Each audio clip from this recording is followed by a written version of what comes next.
Beside me is a box. It's a pre-built computer, and although I usually don't recommend pre-builts, there are certain times when you can kind of make it work. Now, back in May, I went ahead and did a review on an HP pre-built that, well, you can find the videos in the descriptions. But this is for my sister Lisa and her husband Mark.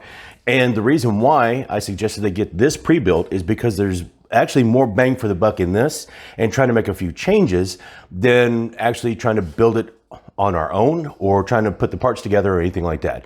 So we're going to take you along for the ride. But one small thing, this is actually the box. My over-exuberant brother-in-law decided to open it up like a kid going through a pumpkin on Halloween. So yeah, but we'll show you the actual computer and what we're going to do to it to make it a little bit better.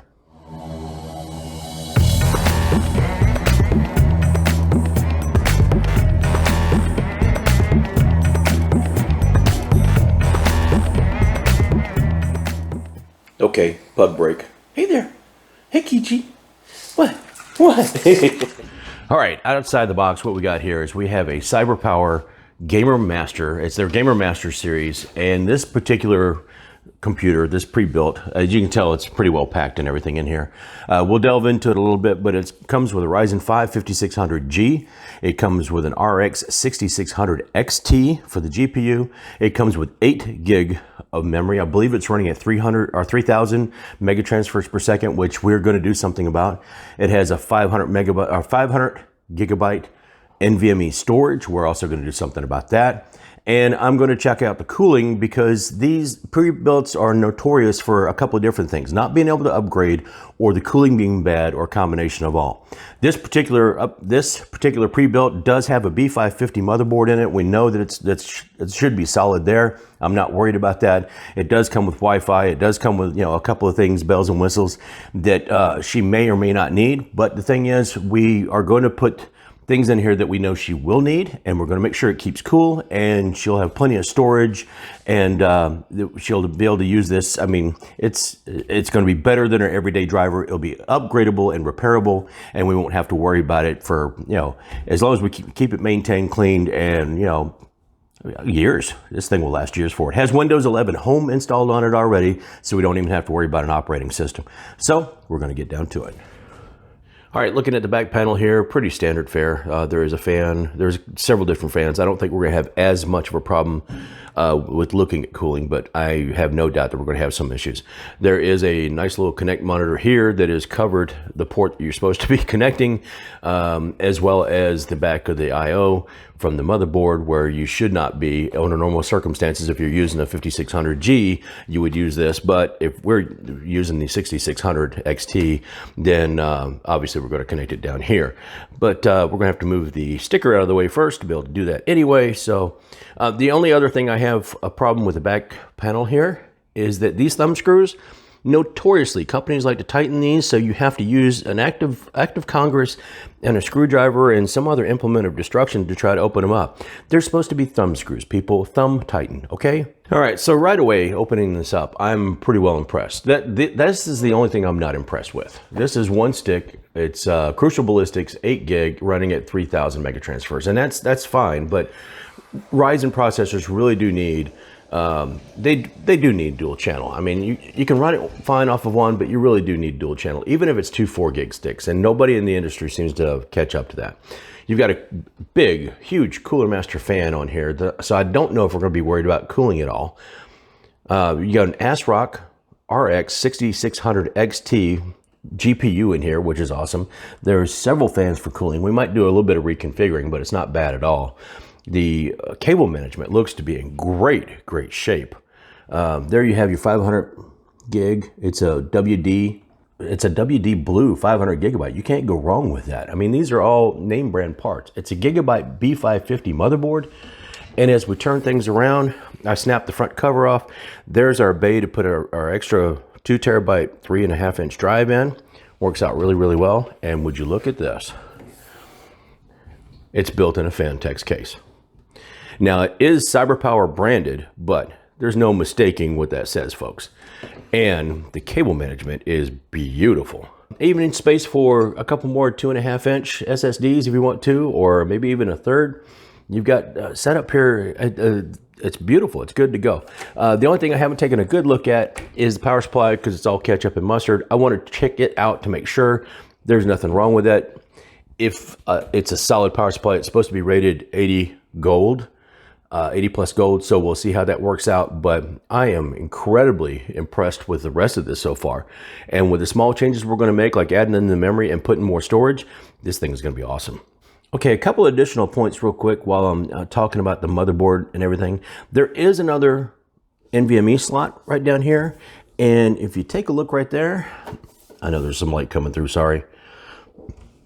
It might be a little harder to see, but there you go. That is a Type-C USB 3.2 port. This setup does not use one, but I haven't looked on the back of the board yet to see if there's one on the back of the motherboard. It's still covered up. But wow, so there's room for expansion. So you know what, CyberPower? You did pretty good here. All right, so upon further review here, looking at this power supply, I did go ahead and undo the screws and slide it out to find out it's an Apevia, A-P-E-V-I-A power supply. It is a 600 watt. It's supposed to be an 80 plus gold rated. However, all the reviews I see on this power supply are, I'm not going to say less than stellar. I'm going to say less than acceptable. So enter EVGA. Now this is the same power supply that is in Danny D. It's an 80 plus, it's just an 80 plus white, but it's 600 watts and it's been a workhorse in that other computer for a while. I certainly trust that more than I do this off-brand, and I'm not a big fan of the ketchup and mustard anyway. So we're gonna go ahead and put this in here before we do anything else. Then we'll start it up, we'll do some tests, we'll find out what the temps are, and we'll go from there.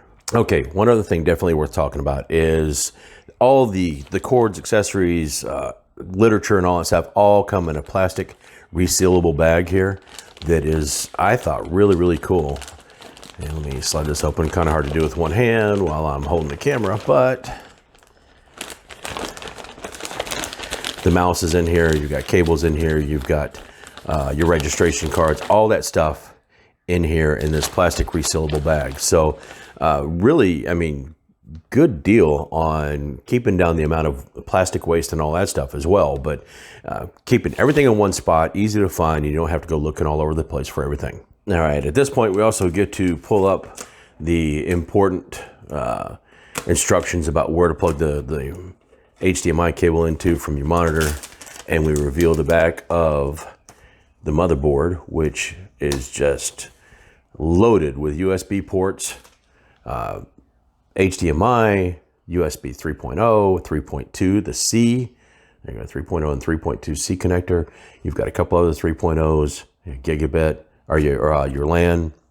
And then you've got a button right here, the Q flash. I'm not going to mess with that. I've seen disasters happen when people try to do that, but that's in case you're trying to flash your BIOS without anything in your motherboard.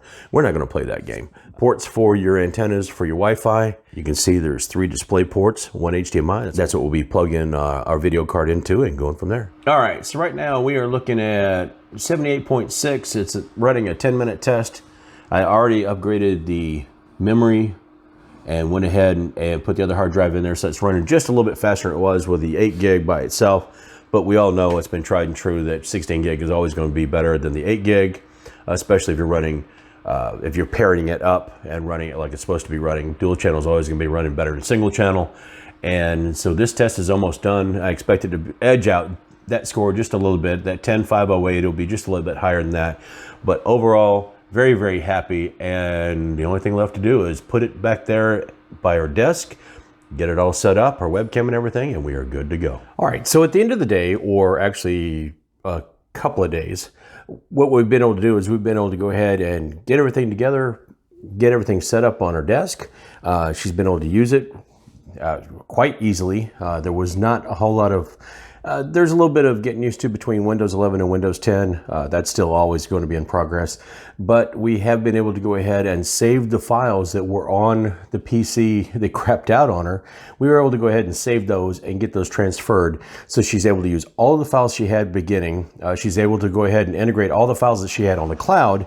And she's right back up and running, and everything's working fine.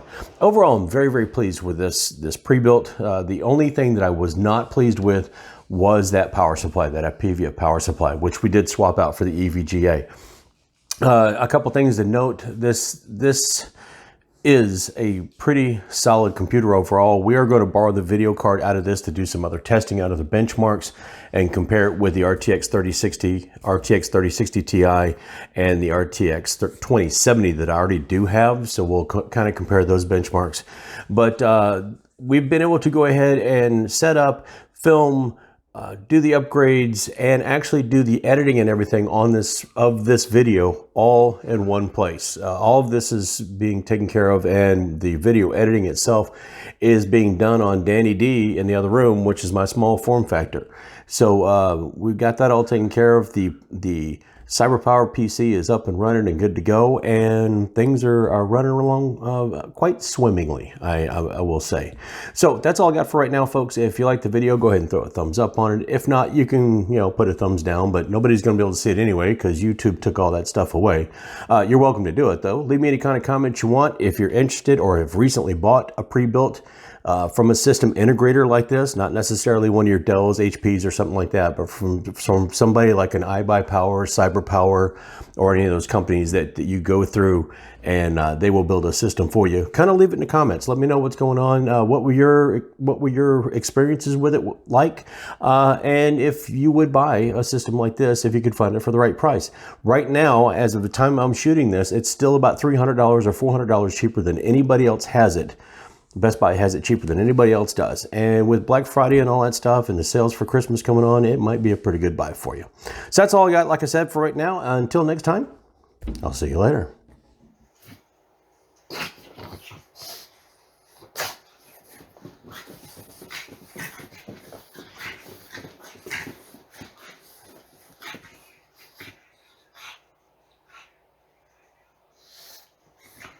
You do realize that's your own tail, right?